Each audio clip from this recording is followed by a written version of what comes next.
यहाँ हम लोगों ने करंट भी बता दिया, करंट कैसे कैसे फ्लो करेगी, हमने लूप बना दिया, लूप में क्लॉकवाइज डायरेक्शन में। अब पहले लूप की बात करते हैं। मान लेते हैं ये वाला फर्स्ट लूप है, ये सेकंड लूप है और ये थर्ड लूप है। तो फर्स्ट लूप के लिए फॉर फर्स्ट लूप के लिए हम इक्वेशन लिखेंगे, लेकिन इक्वेशन को लिखने के पहले हम आपको रिवाइज करा देते हैं कॉन्सेप्ट को कि केवीएल में हम लोगों ने क्या पढ़ा था। केवीएल में हम लोगों ने ये पढ़ा था कि किसी भी लूप में सिग्मा ई की जो वैल्यू होती है वो सिग्मा आई आर के बराबर होती है। Algebraic sum of the EMF बराबर होता है algebraic sum of the current. So hello everyone, मेरा नाम है प्रफुल्ल गुप्ता और आप देख रहे हैं फिजी टॉक। आज के इस सेशन में हम बात करने वाले हैं किरचॉफ्स के न्यूमेरिकल पर। इसका मतलब कि हम आज किरचॉफ के न्यूमेरिकल को सॉल्व करेंगे और यह देखेंगे कि कैसे हम कम समय में बेहतर तरीके से न्यूमेरिकल को सॉल्व कर लेते हैं। वैसे तो न्यूमेरिकल देखने में तो कुछ न्यूमेरिकल ऐसे हैं जो देखने में बहुत कठिन लगते हैं, लेकिन अगर आप उस पर कॉन्सेप्ट लगा देंगे, सही तरीके से अगर आप कॉन्सेप्ट लगाते हैं तो वो न्यूमेरिकल आपसे बहुत ही कम समय में सॉल्व हो सकते हैं। हम लोगों ने किरचॉफ्स करंट लॉ और किरचॉफ्स वोल्टेज लॉ को लास्ट वीडियो में डिस्कस कर लिया है, और अगर आपने अभी तक वो वीडियो नहीं देखी है तो उस वीडियो को देख लीजिए। उस वीडियो का लिंक डिस्क्रिप्शन बॉक्स में दिया हुआ है। तो चलिए समय को बिना वेस्ट करते हुए इस न्यूमेरिकल को सॉल्व करते हैं। जैसा कि आप देख सकते हैं कि ये न्यूमेरिकल जो है एनसीईआरटी बुक से लिया गया है, क्लास 12 की एनसीईआरटी बुक, फिजिक्स की एनसीईआरटी बुक से लिया गया है। और इस न्यूमेरिकल में पूछा गया है कि अलग अलग सेक्शन में करंट की वैल्यू बताइए। तो देखिए, करंट की वैल्यू पता करनी है, ठीक है। तो अब करंट की वैल्यू पता करने के लिए हम यहां पर केवीएल लगाने वाले हैं, that is Kirchhoff's voltage law, Kirchhoff's का सेकंड नियम लगाने वाले हैं। और किरचॉफ्स का सेकंड नियम क्या कहता है? किरचॉफ का सेकंड नियम कहता है कि किसी भी क्लोज्ड लूप में सिग्मा ई की वैल्यू सिग्मा आई आर के बराबर होती है। तो कैसे क्या करेंगे? सबसे पहले हम ये देखेंगे कि कितना लूप दिया हुआ है। देखेंगे आप 1, 2 एंड 3, 3 लूप दिए हुए हैं, ठीक है। अब इस 3 लूप में क्या करेंगे? जो लूप दिया हुआ है, जिस शेप का, जिस आकार का लूप दिया है, उसी शेप को इसके अंदर आप बना दीजिए। जैसे ये देखिए, ये वाला लूप जो है किस शेप का है? ट्रायंगल शेप का है। तो इसके अंदर आप क्या बना दीजिए? ट्रायंगल बना दीजिए। तो हम यहां पर इसके अंदर ट्रायंगल बना देते हैं, ठीक है। उसी तरह से इसके अंदर भी ट्रायंगल बना दीजिए।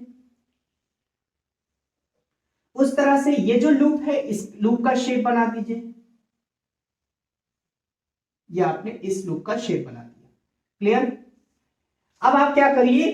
क्लॉकवाइज डायरेक्शन को असाइन कर दीजिए। आप एंटी क्लॉकवाइज लेकर के भी सॉल्व कर सकते हैं, लेकिन यहां पर हम लोग क्लॉकवाइज ले रहे हैं। तो हमने क्लॉकवाइज डायरेक्शन लेकर के ऐसे हमने लूप को असाइन कर दिया, इस तरह से क्लॉकवाइज डायरेक्शन बना दी। और ये क्लॉकवाइज डायरेक्शन क्या है कि हमने ये निर्धारित कर लिया पहले से ही कि हम जो भी ऑब्जर्वेशन करेंगे इसी क्लॉकवाइज डायरेक्शन के अनुसार, इसी क्लॉकवाइज डायरेक्शन के अकॉर्डिंग्स में हम लोग करेंगे। अब देखिए, यहाँ सप्लाई बैटरी 2 है, एक यहाँ 10 वोल्ट की बैटरी, एक यहाँ 5 वोल्ट की बैटरी। तो हम क्या करेंगे? 10 वोल्ट की बैटरी से एक करंट निकालेंगे और उस करंट के वैल्यू को हम दे देंगे I1।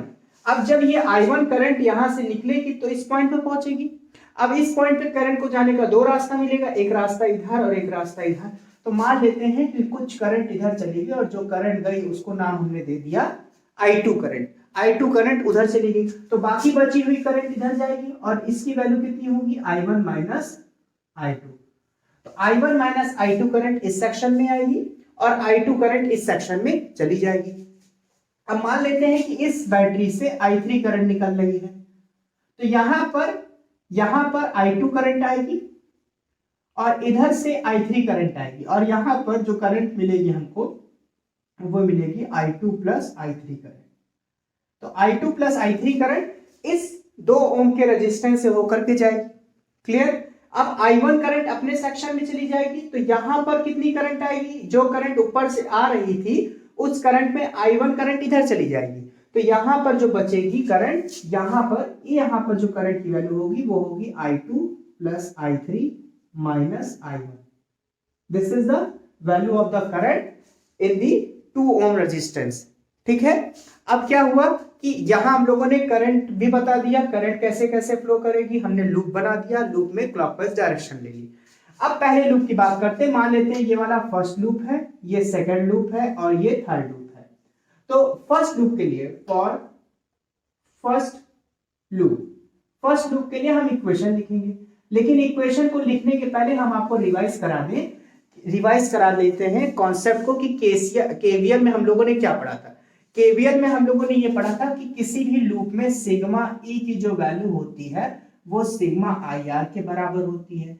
Algebraic sum of the EMF बराबर होता है algebraic sum of the current into resistance के। अब सिग्मा ई को कैलकुलेट करने का तरीका ये था कि अगर हम ऑब्जर्वेशन कर रहे हो और ऑब्जर्वेशन करते समय अगर माइनस वाली प्लेट पहले आ जाती है तो हम जो भी ईएमएफ होता है इस बैटरी का, उस बैटरी के ईएमएफ को पॉजिटिव में लिखते हैं। दूसरा हमने सीखा था कि अगर पॉजिटिव टर्मिनल पहले पड़ रहा है तो ईएमएफ को हम माइनस में लिखेंगे। और फिर हमने सीखा कि अगर हमारी जो डायरेक्शन है वो करंट की डायरेक्शन के अलोंग है तो जो भी हम आई आर लिखेंगे वो प्लस आई आर लिखेंगे। और यहां पर हमने सीखा कि हमारी अगर करंट की डायरेक्शन और ऑब्जर्वेशन करने की डायरेक्शन अपोजिट है तो हम माइनस आई आर लिखेंगे। देखिए ये आपने सीखा था ना, पिछले वाले लेक्चर में आपने क्या सीखा था, यही तो सीखा था कि अगर माइनस टर्मिनल पहले पड़ेगा बैटरी का तो वहां पर हम ई को पॉजिटिव में लिखेंगे और पॉजिटिव टर्मिनल मिलेगा तो हम माइनस ई लिखेंगे। करंट की डायरेक्शन के अलोंग अगर एनालिसिस हो रहा है तो आई आर लिखेंगे और करंट की डायरेक्शन के अपोजिट अगर हम एनालिसिस कर रहे हैं तो माइनस आई आर लिखेंगे। बोलिए इतना रिवाइज हो गया? अगर इतना रिवाइज हो गया है तो पहले वाले लूप के लिए इक्वेशन बनाइए। पहले वाले लूप में हम क्या लगा रहे हैं? केवीएल लगा रहे हैं। और अगर हम केवीएल लगा रहे हैं तो केवीएल में हम जानते हैं कि सिग्मा ई बराबर क्या होता है? सिग्मा आई आर होता है। अब पहले वाले लूप में देखिए कितनी बैटरी लगी हुई है। पहले वाले लूप में केवल एक बैटरी लगी है और आपकी डायरेक्शन किधर है? आपकी डायरेक्शन इस तरह से है तो सबसे पहले कौन सा टर्मिनल पड़ रहा है? निगेटिव टर्मिनल पड़ रहा है। तो निगेटिव टर्मिनल पड़ा है इसलिए हम इसके वोल्टेज को पॉजिटिव में लिखेंगे। हमने पॉजिटिव 10 ओनली लिख दिया। क्लियर? अब ये बराबर होगा, ये बराबर होगा। अब देखिए अब ऊपर चलिए, देखिए I2 की डायरेक्शन और आपकी डायरेक्शन सेम है। अब यहाँ का रेजिस्टेंस कितना दिया हुआ है? यहाँ का रेजिस्टेंस देख लेते हैं कितना दिया है। 4 ओम का रेजिस्टेंस है। यहाँ पर जो रेजिस्टेंस है वो 4 ओम का रेजिस्टेंस है। तो आप देखिए यहाँ पर I2 करंट और आपकी डायरेक्शन सेम है तो I2 इंटू 4I, तो यहां पर हम लिखेंगे 4 इंटू I2, 4 इंटू I2। अब देखिए आप डाउन जा रहे हैं, करंट की डायरेक्शन भी डाउन है तो हम इसको लिखेंगे प्लस 2 रेजिस्टेंस की वैल्यू और करंट की वैल्यू कितनी है? I2 plus I3, I2 plus I3। अब यहां पर देखिए फिर एक रेजिस्टेंस मिला। आपकी डायरेक्शन और करंट की डायरेक्शन सेम है तो I1 करंट इसमें फ्लो कर रही है, I1 करंट फ्लो कर रही है और रेजिस्टेंस कितना है? 1 ओम। तो हम यहां क्या लिख सकते हैं? Plus I1। ओके, अब इसको आप सॉल्व करेंगे तो इसको आप सॉल्व करेंगे तो आपको क्या मिलेगा? I1 plus 6I2 plus 2I3 बराबर किसके? That will be equal to 10 के। This is equation number 1। ये आपको मिल गया, इक्वेशन नंबर 1 मिल गया। क्लियर? अब आप इक्वेशन नंबर 2 लगाइए और सेकंड लूप के लिए सेकंड लूप लगाइए। सेकंड लूप के लिए क्या करेंगे? देखिए फॉर सेकंड लूप,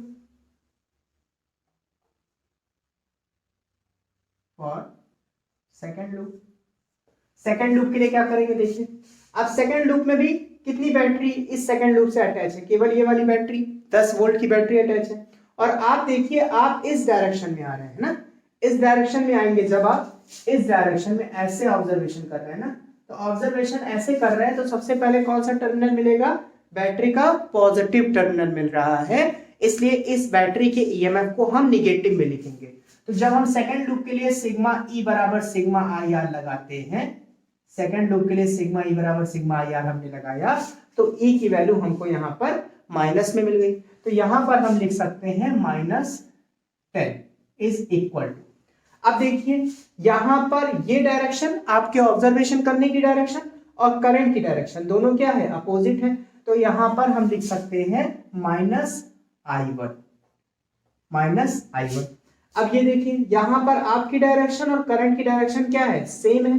तो हम यहां पर लिख सकते हैं +2 और करंट की वैल्यू कितनी है? I2 plus I3 minus I1, ये हो गया। अब क्या बचा, अब ये वाला रेजिस्टेंस बचा। अब देखिए आपकी डायरेक्शन ऊपर जा रही है, इस तरफ जा रही है, और करंट नीचे की तरफ बह रही है। क्लियर? तो दोनों लोग अपोजिट है, तो अपोजिट है तो इनका जो प्रोडक्ट होगा वो उसको हम माइनस से लिखेंगे। तो रेजिस्टेंस कितना है 4 और करंट कितनी है I1 माइनस I2। दोनों की डायरेक्शन, ऑब्जर्वेशन की डायरेक्शन और करंट डायरेक्शन अपोजिट है, इसलिए हम इसके प्रोडक्ट को निगेटिव में लिखेंगे। और यहां हम लिख देंगे -4 और I1 minus I2, I1 minus I2।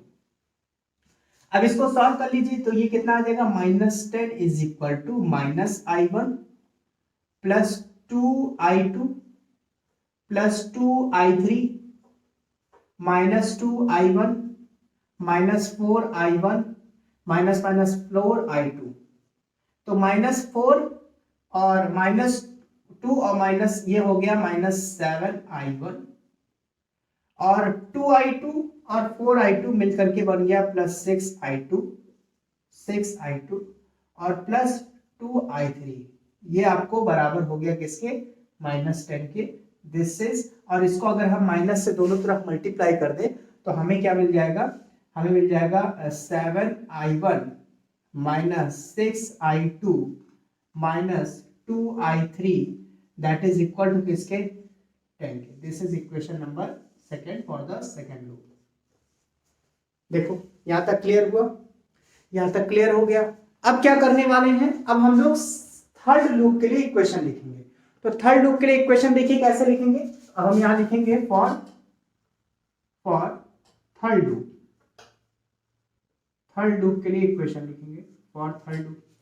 अब थर्ड लूप के लिए इक्वेशन लिखिए, तो देखिए आप ऊपर से नीचे की तरफ आ रहे हैं, यहां पर सिग्मा ई बराबर सिग्मा ई आर, फिर लगा देंगे, केवीएल लगाएंगे ना, फिर से केवीएल लगाएंगे, तो सिग्मा ई बराबर सिग्मा आई आर लगाएंगे। क्लियर? तो सिग्मा ई में क्या क्या लिखेंगे, जो बैटरी होगी उनके सारे का ई में। तो इस तीसरे वाले टर्मिनल से, थर्ड टर्मिनल से केवल एक बैटरी अटैच है, और वो भी जब हम ऊपर से नीचे आ रहे हैं तो पहले इसका पॉजिटिव टर्मिनल मिल रहा है। अगर पॉजिटिव टर्मिनल मिल रहा है तो इसको हम निगेटिव साइड लिखेंगे। तो हम यहां लिख सकते हैं -5 इज इक्वल टू, अब देखिए अब आप ऊपर की तरफ जा रहे हैं और करंट नीचे की तरफ आ रही है, आप ऊपर जा रहे हैं करंट नीचे आ रही है। तो देखिए यहां वाले को कैसे लिखेंगे, दोनों देखिए करंट की डायरेक्शन आपकी डायरेक्शन अपोजिट है, तो हम इसके प्रोडक्ट को माइनस में लिखेंगे।